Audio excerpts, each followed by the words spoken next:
안녕하세요. 박형용 목사입니다. 오늘은 아모스를 살펴보겠습니다. 먼저 아모스가 활동하던 시기를 언제인지 우리가 좀 살펴보려고 하는데, 아모스 1장 1절은 아모스 선지자가 활동했던 시기를 이렇게 이야기를 합니다. 유다 왕 우시아의 시대에 곧 이스라엘 왕 요아스의 아들 여로보암의 시대 지진전 2년에 드고와 목자 중 아모스가 이스라엘에 대하여 이상으로 받은 말씀이라. 성경은 아모스가 사역하던 역사적 시기를 두 명의 왕이 통치했다라고 얘기를 합니다. 남유다를 우시아 왕이 통치를 했고요. 그리고 북이스라엘은 요아스의 아들이었던 여로보암 2세가 통치를 했지요. 그러면 이 아모스가 활동하던 이 시대는 어떤 시대였을까요?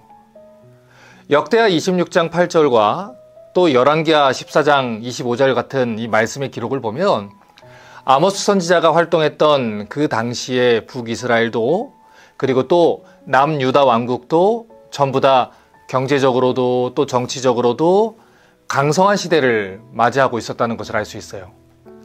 그런데 언제나 그렇듯이 돈이 많고 부강한 시절에 이스라엘 백성들이 하나님을 잊어버리고 또 영적으로 타락해 버렸다는 것이죠. 그래서 열왕기하 14장 23절과 24절은 이렇게 말합니다.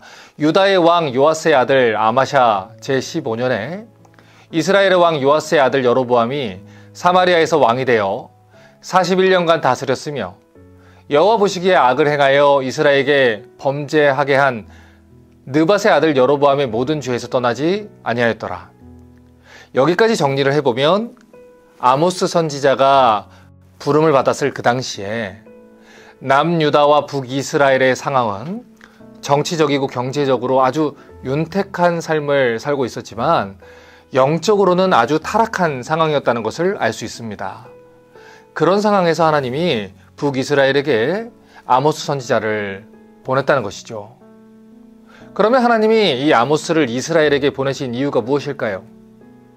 아모스 2장 6절부터 8절을 보면 이스라엘의 죄를 언급하는 것을 볼 수 있습니다.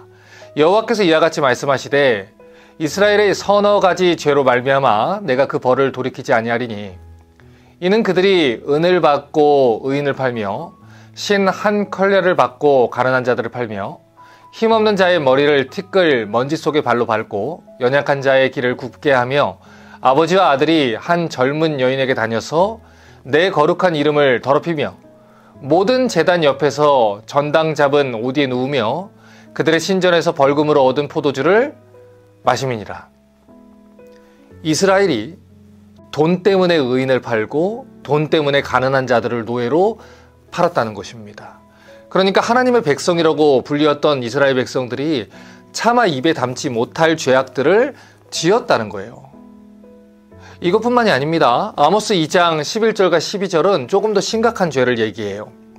또 너희 아들 중에서 선지자를 너희 청년 중에서 나실인을 일으켰나니 이스라엘 자손들아 과연 그렇지 아니하냐.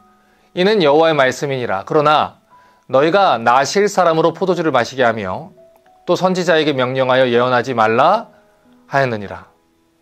하나님께서는 이스라엘 가운데 하나님 앞에 거룩하게 구별된 나실인을 두시고 선지자들을 두셨습니다. 그런데 타락한 이스라엘 백성들이 하나님 앞에서 거룩하게 살겠다고 서원한 나실인들을 똑같이 우상숭배하도록 물들이고 또 포도주를 일부러 마시게 해서 하나님께 그들이 서원한 내용을 고의적으로 파괴시켜 버렸다는 거예요.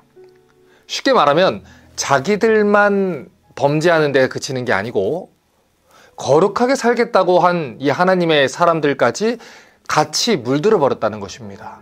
또한 하나님의 선지자들이 하나님 말씀을 가지고 가르칠 때에 이 선지자들의 입을 막아서 예언하지 못하도록 막았다는 것이죠. 그래서 하나님이 누구를 보냅니까? 아모스 선지자를 보냈다는 거예요. 여러분, 아모스 선지자가 어떤 사람입니까? 아모스 7장 14절과 15절 봅니다. 아모스가 아마샤에게 대답하여 이르되 나는 선지자가 아니며 선지자의 아들도 아니라 나는 목자요 뽕나무를 재배하는 자로서 양떼를 따를 때에 여호와께서 나를 데려다가 여호와께서 내게 이르시기를 가서 내 백성 이스라엘에게 예언하라 하셨나니. 아모스는 선지자도 아니었고요. 선지자의 아들도 아니었습니다. 뽕나무를 재배하던 목자에 불과했지요. 그런데 왜 하나님이 이런 사람을 데려다가 북이스라엘을 향해 예언하라 했을까요? 그 이유는 그 시대가 왕들도 제사장들도 재판장들도 권세자들도 다 하나님을 두려워하지 않고 타락한 시대였기 때문이에요.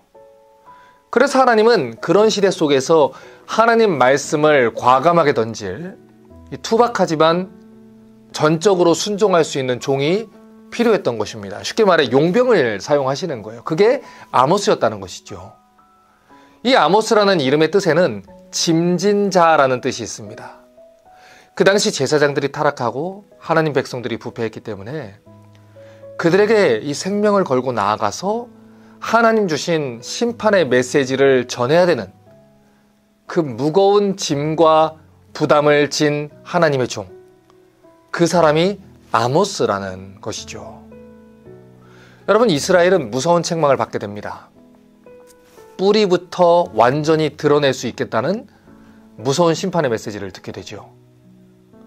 그런데 그럼에도 불구하고 참 놀라운 것은 이 아모스서의 마지막은 또 회복의 약속으로 끝이 난다는 거예요.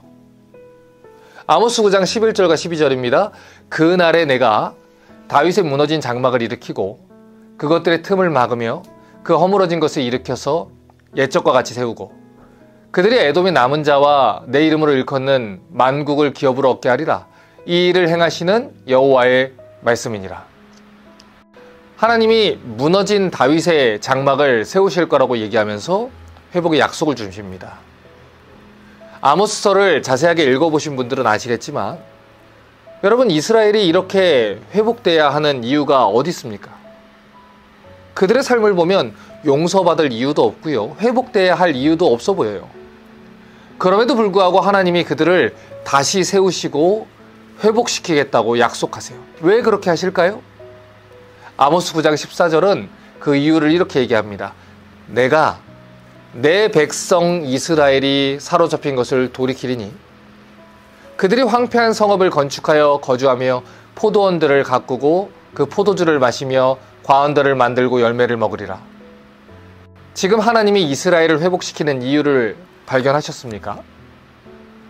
거기에는 다른 이유가 없어요. 그들이 내 백성 이스라엘이기 때문입니다. 자녀를 키워보신 분들은 아시겠지만 여러분, 내 자식이라는 말 때문에 다른 모든 것들이 다 납득이 되고 설명이 되는 경우가 있지요. 잘못해도 내 자식이기 때문에 포기하지 않습니다. 죄를 지어도 내 자식이기 때문에 버릴 수 없는 것이죠. 이스라엘이 진멸되지 않은 이유는 단 한 가지입니다. 그들이 분명한 회개의 열매를 맺었기 때문도 아니고 그들의 삶이 거룩하게 변화되었기 때문도 아닙니다. 하나님이 약속했기 때문입니다. 하나님이 그들을 자녀 삼으셨기 때문입니다. 그래서 예레미야 애가 3장 22절이 이스라엘이 진멸되지 않은 이유를 분명하게 밝히고 있지 않습니까? 여호와의 인자와 긍휼이 무궁하심으로 우리가 진멸되지 아니함이니이다. 우리도 이와 같다는 거예요. 오늘도 우리가 진멸되지 않으며 날마다 하나님의 용서와 또 회복과 다시 세우시는 그 은혜를 경험하고 있는 이유는 우리가 마땅히 무슨 열매를 맺었기 때문이 아닙니다. 우리가 하나님 자녀이기 때문이에요. 하나님이 하나님 백성으로 삼아줬기 때문에, 하나님이 자녀 삼아줬기 때문에 오늘도 우리에게 주어진 그 놀라운 구원의 약속이 취소되지 않은 채로 우리가 날마다 주의 전 앞에 엎드릴 수 있는 것입니다. 그렇기 때문에 여러분의 구원의 뿌리와 그 근간과 보증이 어디에 있는지 잊으시면 안 됩니다. 우리는 하나님 앞에서 추악한 이스라엘과 같은 존재인데, 신실하지 못한 존재인데, 그럼에도 불구하고 하나님이 우리를 자녀 삼아 주셨기 때문에, 하나님이 우리를 사랑하시기 때문에 날마다 하나님의 종들을 통해서 우리의 죄를 책망하시고 또 돌이키게 하시고 회복시키게 하시는 것입니다. 그 하나님의 은혜를 바로 하시고 사랑하게 되시기를 바라고, 그래서 여러분의 열심이 아니라 하나님의 신실하심만이 찬송받게 되기를 주님의 이름으로 부탁합니다.